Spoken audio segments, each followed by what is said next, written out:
All right, everyone. Glad to be here this afternoon. I hope everyone's had a good time over at Devox these last few days. I'd like to start off. I'm Jason Porter. I work at Red Hat, among various other projects. I've helped out with DeltaSpike, some of the other projects around CDI, besides Apache DeltaSpike, Seam.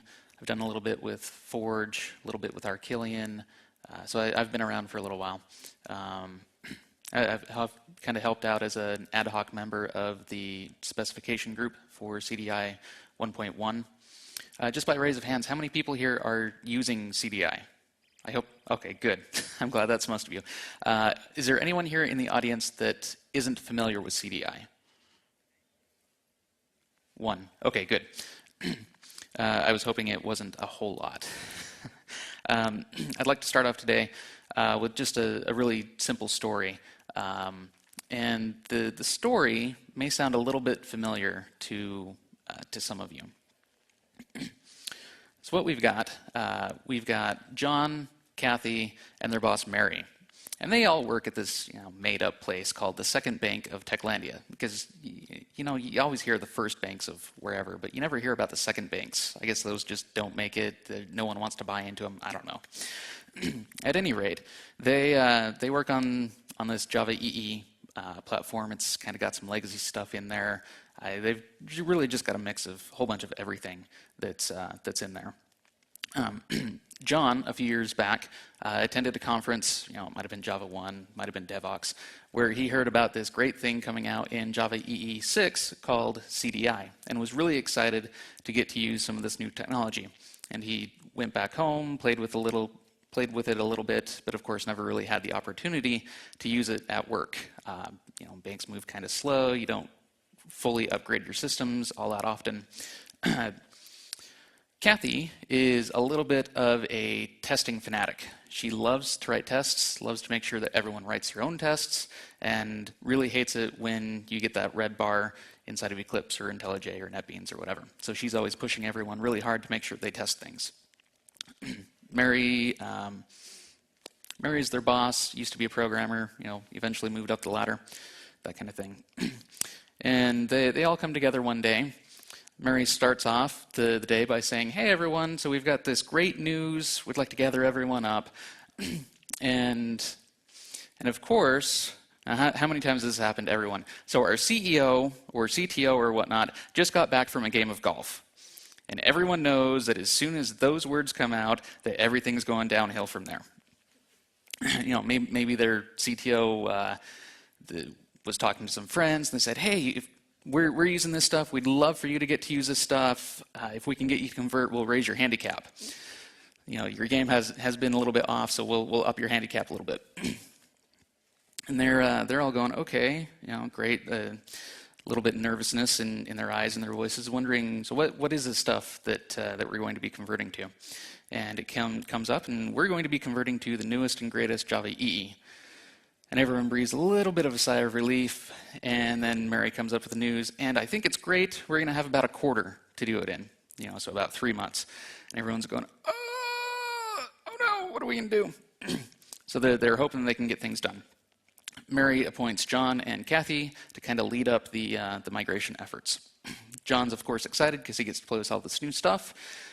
Kathy is excited because she gets to find out whether or not those tests are actually worthwhile. She gets to write new tests and make sure that things go fairly easily in this migration. So, talking about portable extensions here. Now, what exactly is a portable extension? Why are they called portable extensions? And most importantly, are they difficult to write? One of the interesting things here is that with portable extensions here in CDI, we have the very first supported by the specification and by other vendors extensions to the Java EE ecosystem. So if Java EE isn't doing it for you in whichever version it is that you're using, 6, 7, there's great news because you can write your own extensions and customize it to do exactly what you need it to do. We'll take a look at some of those things as we dive into some of the extensions, some of the extension points and what you can do with it. I said they're portable extensions. I didn't just say that they're extensions. One of the great things about being with the spec is that all of the CDI implementations, of which there are 3, there's Weld by Red Hat, OpenWebBeans by the Apache Foundation, and Candy by the Caucho guys. Because they are portable and they are specified in the specification, assuming you don't write anything specific to a provider, then any extension you write should be able to run on any container, on any CDI implementation. That's the great news. So what can we do with these things? One of the most interesting things that we can do here is building custom scopes. So we have the basic scopes in CDI, application scope, request scope, conversation scope, all of these kinds of scopes that we've had around ever since the very beginning of Java EE. They come from the servlet spec, blah, blah, blah. But we can actually build our own and extend in that way. Maybe we have something that lasts longer than the application that we need to instantiate, persist to the database, or something like that. Another thing that we can do is we can remove boilerplate code. And this is one of those things that's really great. We started with Java EE5, removing a whole lot of boilerplate code with annotations. We moved forward with Java EE6, EE7, but it doesn't do anything for boilerplate code that you have in your application that's specific to any third-party frameworks, any custom stuff that you guys have written. But we can minimize that with CDI. That one's really great. The next one is you can make integration with other third-party frameworks, other libraries, other code that you've written that was written before CDI. So you can make integration with those really easy.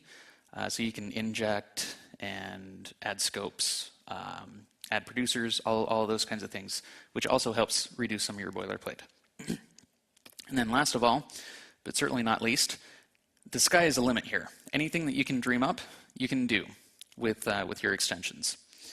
We've got some really great extensions that have popped up in the community, some great extensions from the Apache project, from Red Hat, all of these things that people weren't able to do before, but now you can do it, and now they're supported, and you have all the greatness of CDI baked into these extensions. All right, so we've talked about them, we know what we can do with them, but how do we actually create one of these things? Is there a lot to it? Well, the best part is that there's not really a whole lot to these things. They're pretty simple.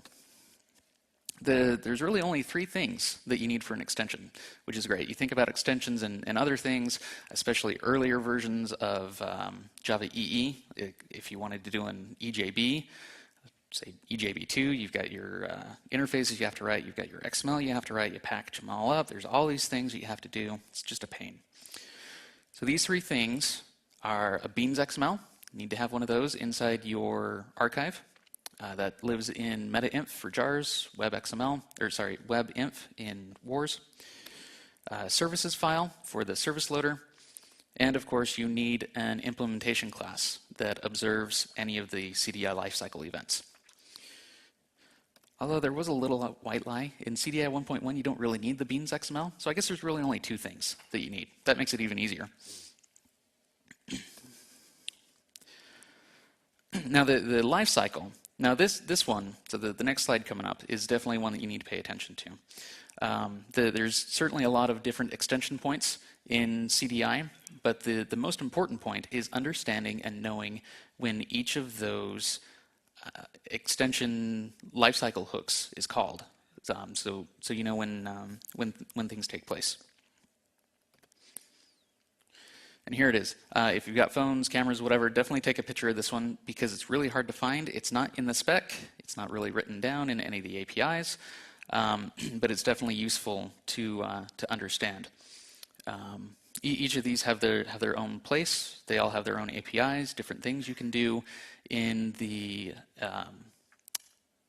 using those different event payloads. But definitely it is good to understand when these things are called. Above and beyond just the API. Now the API, you can go look at the API up at jboss.org. If you're running on CDI 1.0, just by raise of hands, who's on 1.1? Anyone using CDI 1.1, Java EE7? A few people. I'm guessing everyone else is using Java EE6, right?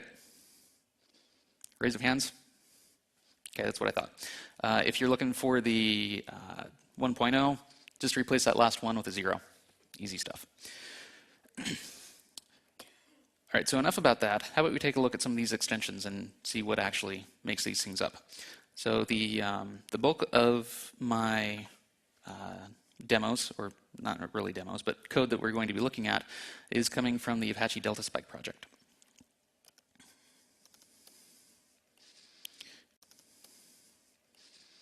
And it's over there. Where are you going? Alrighty, is that good enough? Everyone can see, I think?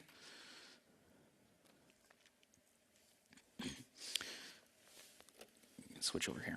Okay, so this one that we're looking at is this is the message bundle extension coming from CDI. Don't be too worried about the red underlines. That's IntelliJ being a little bit dumb on what it thinks is good or bad.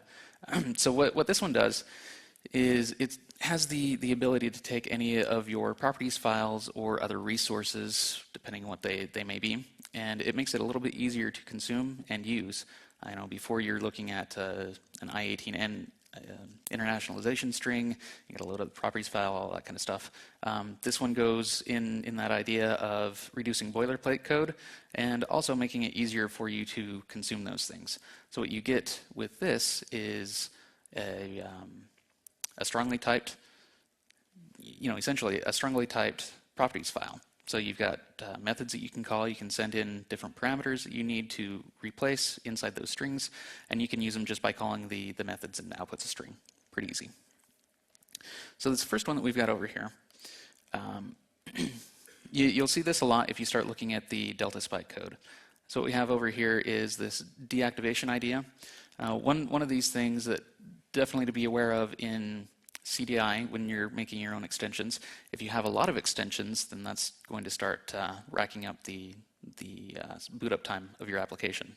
So what we do is, as early as we possibly can, we check to see whether or not an extension is actually activated. This is something that's a little bit unique to DeltaSpike in that you can deactivate extensions just by telling us whether or not this extension is activated. This is done with the properties file and some configuration. we set that, and then this next one, so this process annotated type.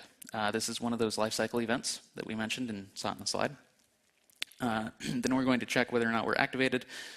If we're not, of course, we're just going to return as quickly as we can and move on to the next extension that's in that chain.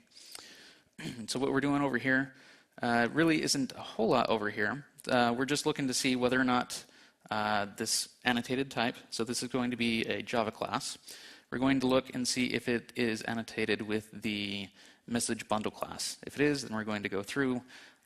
We're actually going to add it to the message bundles type that we've got declared a little bit earlier.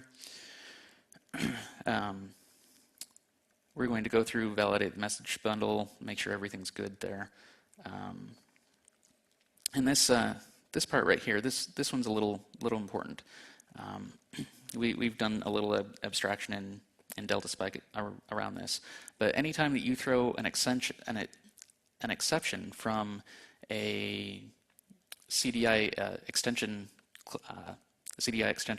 then that is going to fail your build.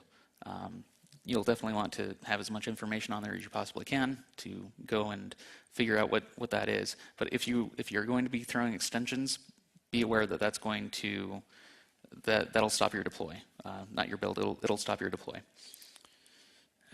Let's see, is there anything else really important in here? We've got some things with producers, adding new producers. I don't think there's really anything all that great in this one as far as the other stuff goes.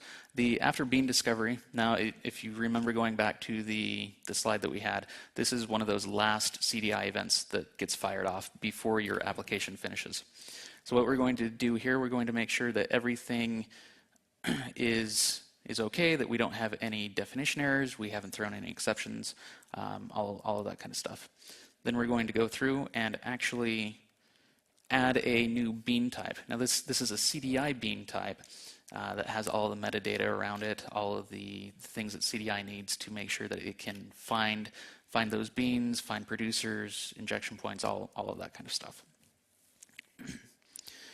And we've got some other stuff in here. Obviously, all of this stuff is up. You can go download it yourself. It's at Apache. You can take a look at things.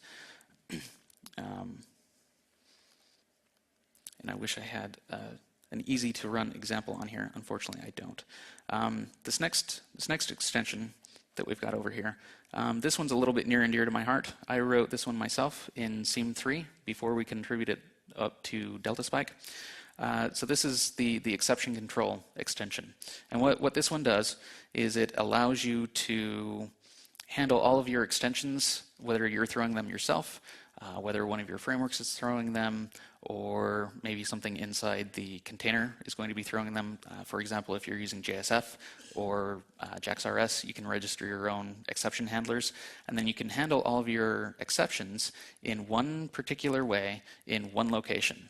You don't have to go through and copy and paste that big long block of code that goes through and logs your exception, puts stuff in the database, notifies developers, blah, blah, blah. You can do all of that in one location. And you can do that for different types as well. So each type can be handled at a couple of different phases inside the exception handling. I could go on for quite some time on this.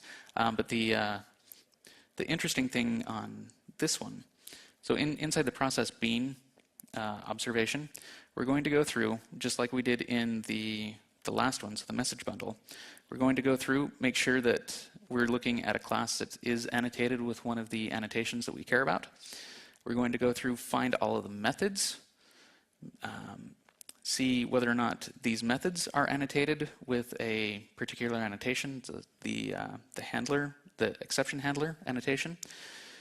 Then we're going to go through, find out which exception types we're looking at. So this is a generified API. So we go through, find out what it is that we're looking for. And then we go through and register that handler with that specific type that we're looking for. And go through, add that. When we get notified of one of these exceptions, now this is done using regular CDI eventing. So if you have an exception, you just inject one of those events of the exception type, and then you fire that event off. CDI picks it up, throws it over to the handler extensions that you've written, and goes through and runs it through the lifecycle that we've created for the exception handling.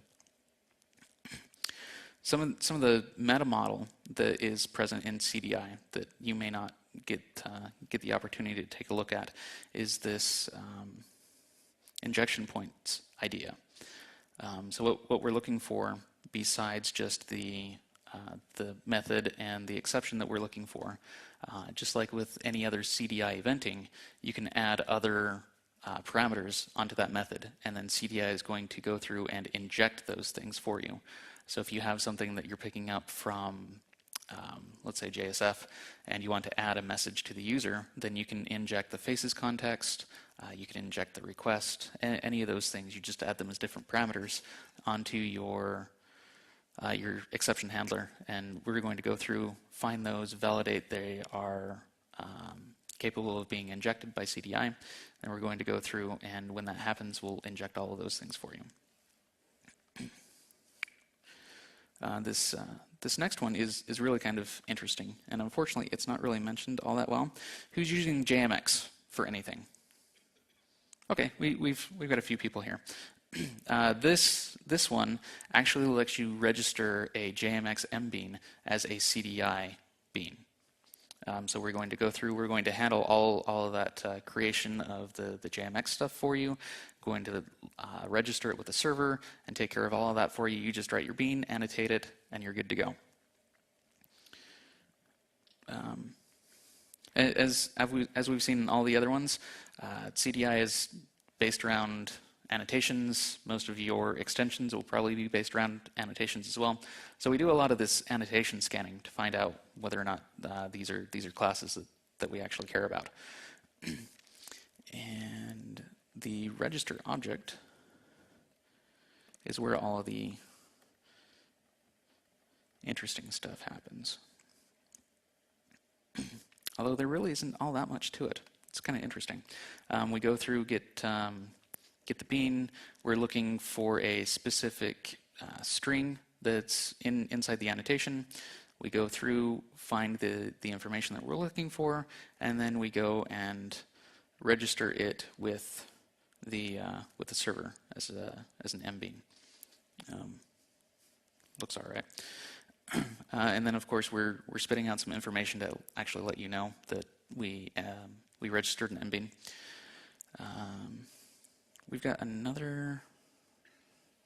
Where have we got it? The very last callback that happens in CDI is one. There it is.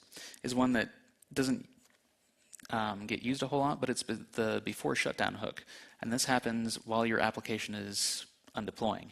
And what it allows you to do is it allows you to clean things up that you've done inside your extensions that maybe the garbage collector may not completely find, otherwise you'd be leaking memory. Or in this particular case, we've registered something with the server, but the application is shutting down. We really have no need of those mbeans anymore. So we're going to go through, talk to the server, get all of the mbeans that we've registered ourselves, and go tell the server to unregister those, and then log the information that's all cleaned up, and we're good to go. This other one that I've got, which, where is it? Oh, it's over here on the other one. Okay, so how many people are still doing any kind of JDBC stuff in their applications? A few people. Okay. Those that aren't, I'm sure you remember having to do all of those things. You go build up a driver, you write all the SQL, you've got all this boilerplate code. Who's familiar with some of the ideas behind Spring JDBC template? Who's seen that one? Okay, quite a few people. This one is coming from some of the guys that contributed from Poland, and what this allows you to do is it has an abstraction around JPA and also some of the JDBC information. Who's familiar with Rails and some of the ideas around that one? A few people. Okay. So when you're going through and doing your beans, you end up writing this. You end up writing a string to go find your beans, which is reminiscent of SQL, right? But how much easier would it be to say, I've got this repository, and I know it's got some people in it, and I want to find people. So this one right here. Find me all of the people between a certain age and of a particular gender type. Instead of writing all that SQL out, how much easier would it be just to go repository.find by blah, whatever. That's one of those ideas that helps make things easier, faster, reduces boilerplate, and gets us out of the office a little bit faster. So there's not a whole lot to it. There is still some query that you have to do. Obviously, it's not smart enough to actually go and inspect your database and pull things out that way. But it does minimize some of the boilerplate that you need to do. There's also this idea. So who's doing pagination in any of their SQL stuff? Yep, pretty common.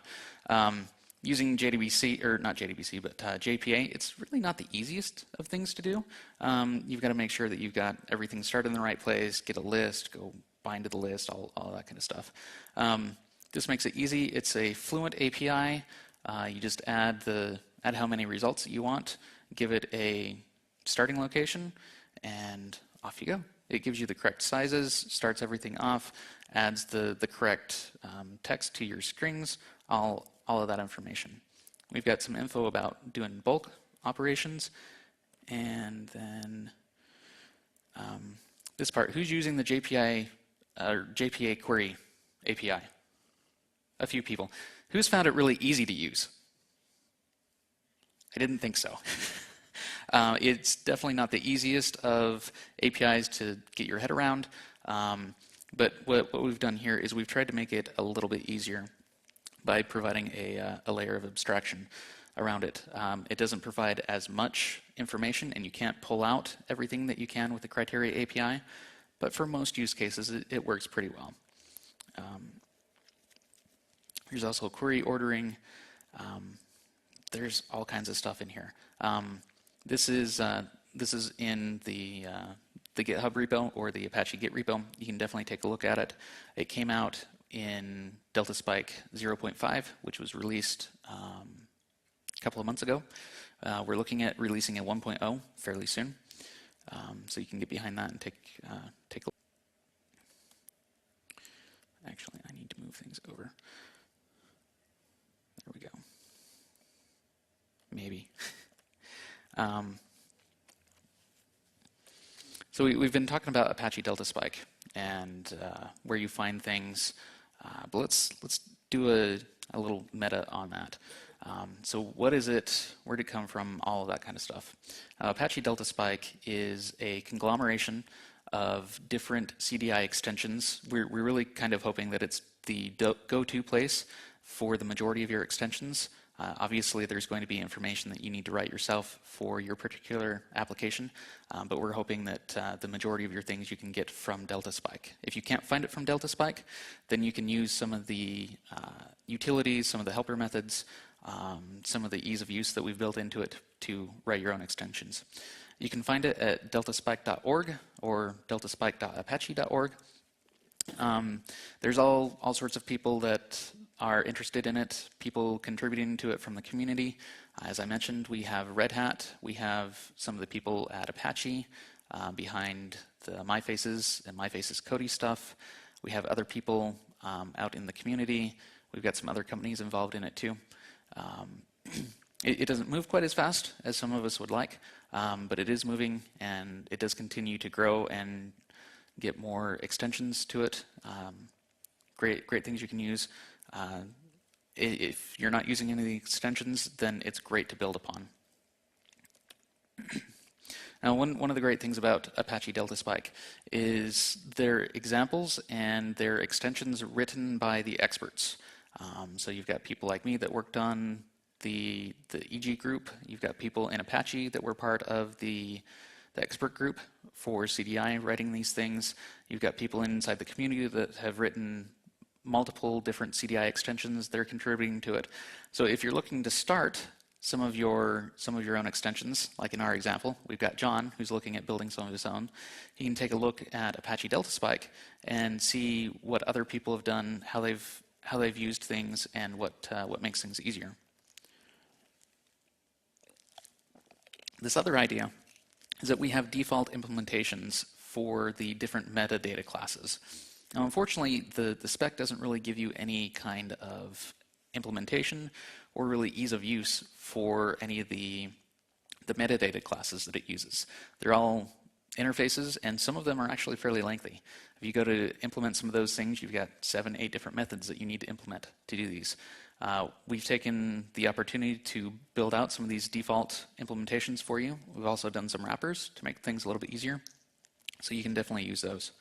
I mentioned some of the helpers that are there, some of the things to help out with reflections, finding annotations, all of that information. Now, I'm not going to go into all of the utilities that we have. I'll cover a few, but there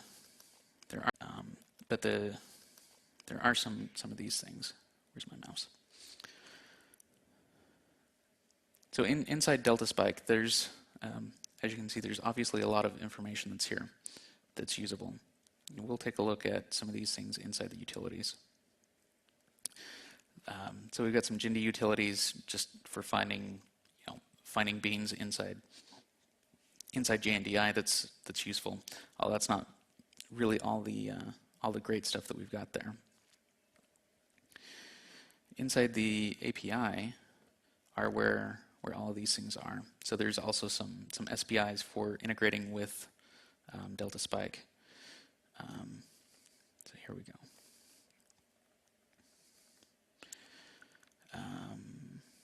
This wrapping beam builder is probably one of the ones that will be most interesting to people. Let's make this a little bit easier so we can see stuff. And it's going to pull it off the screen for me. Thank you. What this one is going to do for you, you can pass it an instance of a bean, something that you're planning on changing. So if you've got some additional metadata you want to add to a bean, or maybe you have just a class file that you're looking to start, say you've got a third-party library that doesn't have any of the CDI annotations on it, any of the metadata, you can use the class itself as a starting point instead of trying to build up everything manually.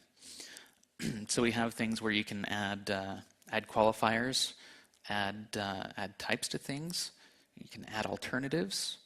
There's scopes that you can add, other stereotypes that you can do, and they're really not all that complicated to add. To get started with things, where is it? There we go. Read from type. So you get started with an annotated type. There's also one for classes.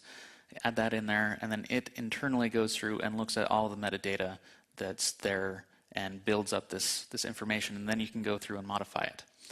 So this is a great way to get started. You don't have to write all of those implementations yourself. We also have various immutable information or implementations that you can use that help make things easier.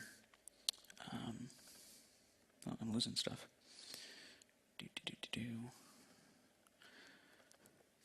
So here's all of those different implementations that I was talking about.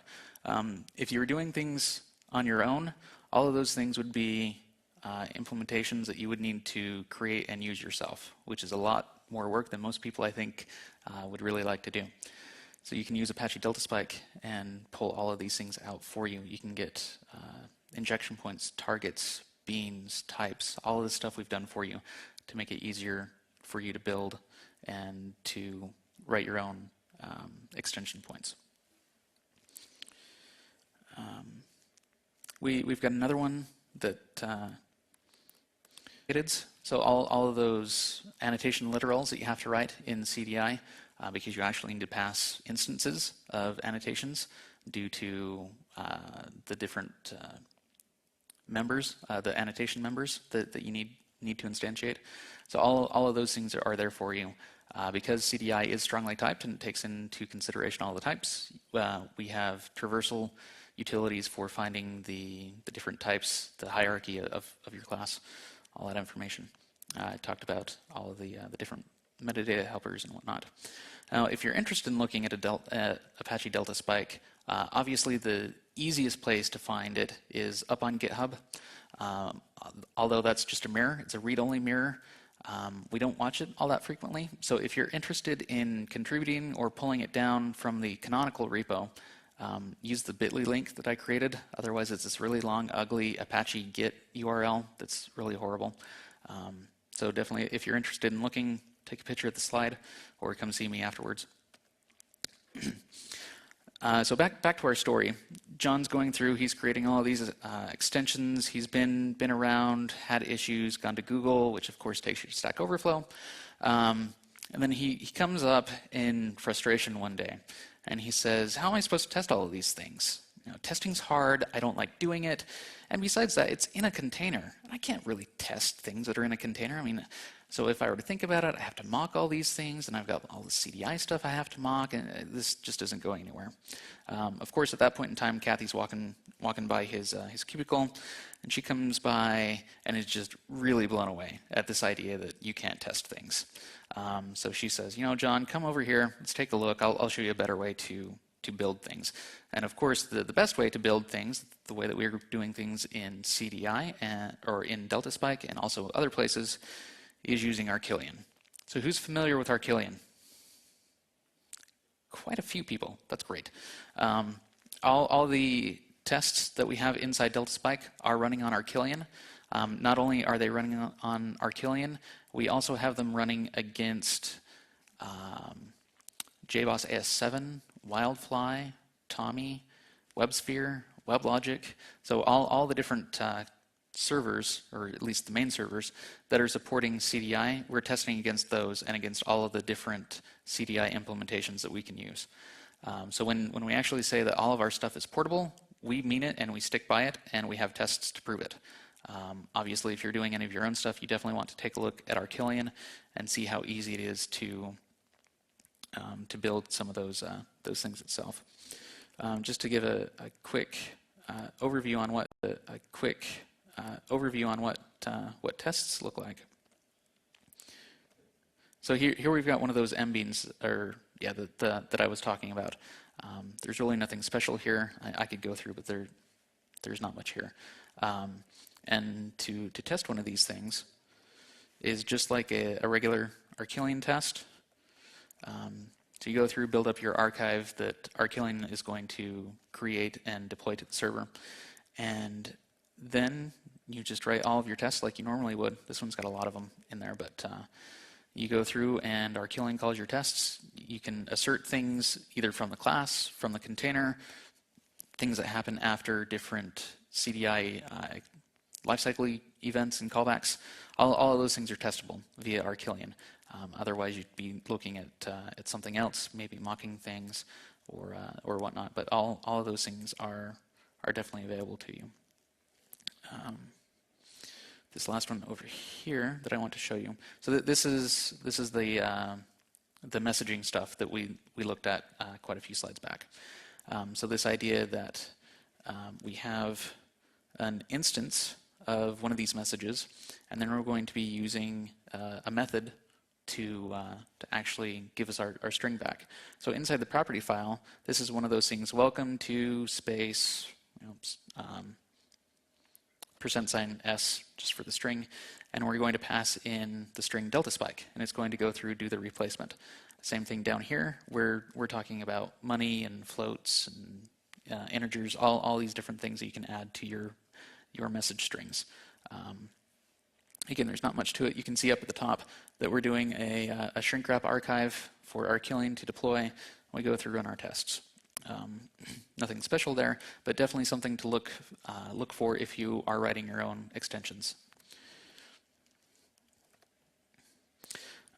I mentioned Apache DeltaSpike. All of our tests are written with Arquillian. One of the most important things, especially going forward, is that the CDI TCK itself is built on top of Arquillian. And what that means for all of you is that any server that certifies to be Java EE 7, because the previous TCK wasn't built on Arquillian, but anything that certifies Java EE 7 will have an Arquillian adapter for its container. So if you're using one of those containers, you can go find the adapter and you can use it, and you can use Arquillian for all of your tests. Many of the tests inside Tommy. I haven't seen David here. Is David here somewhere? Maybe? Nope. All of well, not all of them, but quite a few of the tests that Tommy has are written using Arquillian. You can take a look at those. And there are many, many other people inside the Java EE ecosystem that are using Arquillian. Again, for those that haven't seen Arquillian, go take a look, arquillian.org. It's got some great getting started, some tutorials, and probably in one of your native languages as well. As I mentioned, and as John found out from Kathy, you don't have to worry about mocking out anything from your container. You don't have to stub anything. All of that's taken care of for you because you're actually running in the same runtime that your application is going to be running in. So that's one of the great points. Also, you can deploy as little or as much of your application as you need to. So if there's just this little bit that you're testing, you want to make sure that your CDI extension is actually registered with the server. You don't have to build up your entire application to go test that. You just build up the little bit that you need to write that integration test, make sure that runs, and you get your green bar and you're good to go. I already ran through some testing examples, so we'll skip that. So just really quick on the recap, what we've got is we have, for the first time ever, extension points inside the Java EE specification and runtime itself, so that you can do all of the things that you need to all of the extensions, all of the little one-off things that you have inside your application, you can do that, and you can do that in a specified portable manner to make sure all of those things work. We took a look at the lifecycle events. I know lots of people got the slide. If you need one of those, let me know afterwards, and we'll show it back up so people can take a look at the picture. Be sure to understand those. Take a look at the API, what it is you can do with all of those. There are other extension points that I didn't mention inside any of the extensions that we looked at. So be sure you understand the API, what you can do with it, how you can modify things. And we also talked actually quite a bit about Apache DeltaSpike and all the things that are there. Just out of curiosity, is there anyone here that had not heard of DeltaSpike before this presentation? Okay, so a few people. Great. We're always looking for contributors, by the way, so if anyone's got some issues they'd like to bring up, documentation. Unfortunately, documentation is one of the weak points in the Apache project right now. We're aware of it, and we're working on it, but definitely get started using things. If you have problems figuring things out, definitely let us know. We'll hit those documentation pieces. Or if you figure something out on your own that is not documented, we will definitely take those contributions back. And we covered testing inside of Arquillian to make sure that your CDI extensions are actually working and that you're not mocking things out, doing things the hard way, having to mock the entire server. I've definitely got time for some questions. And also, anyone that's interested in the spec or CDI in general, follow CDI spec on Twitter, and you can get some of the most current information from there. There's also the website, which I didn't put up here, CDI, let's see, what is it? CDI-spec.org. It's a new website that we launched earlier this year for everything related to the CDI ecosystem and the spec itself. Those interested in looking at the spec, it's up on the JCP. You can also find it in GitHub. Take a look at that. So right now, questions. Who has any questions regarding CDI events, CDI extensions, or just CDI questions in general?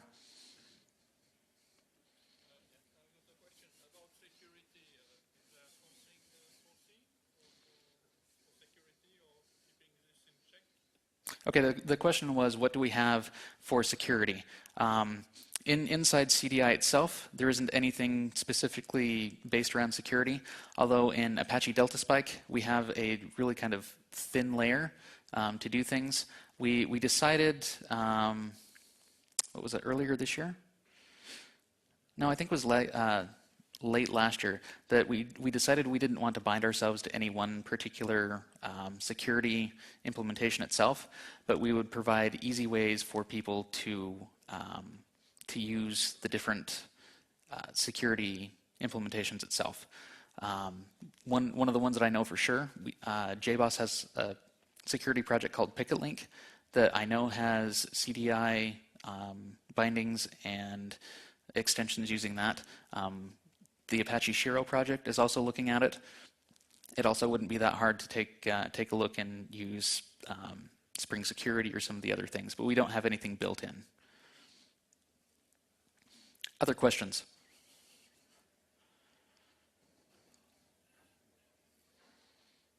Nope. Oh, yeah, one up there. Uh-huh.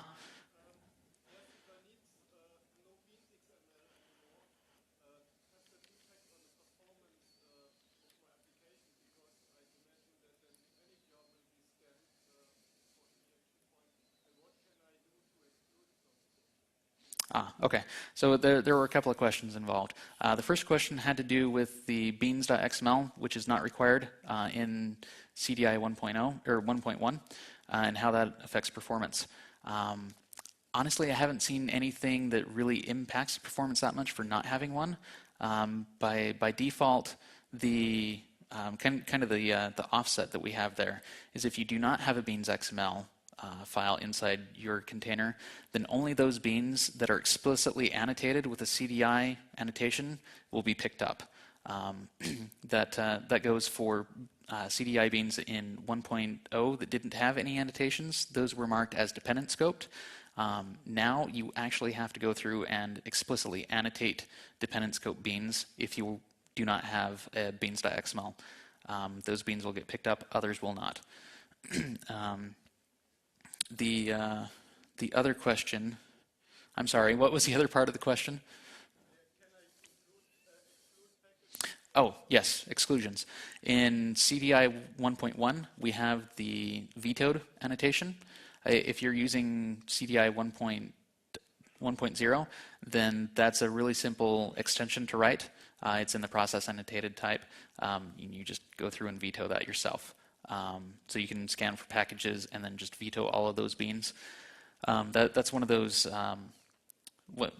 helpful tips that I like to tell people. If you're using JPA, especially with CDI 1.0, those are beans that you want to veto itself. You don't want the container picking those up, because if you let CDI instantiate one of those beans, and then you go back and persist it, depending on which persistence provider you're using, then it may not actually be persistable because it's missing some of the bytecode manipulation or some of the other additions that your JPA provider uses for you. But those vetoing is definitely doable in both CDI 1.0 and 1.1. If you want to go down the configuration route in CDI 1.1, you can also exclude things inside the beans.xml file as well. Other questions?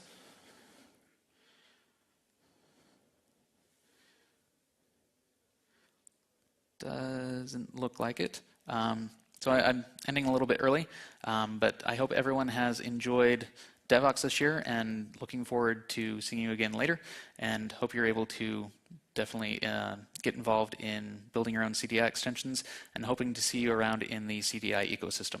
Thanks.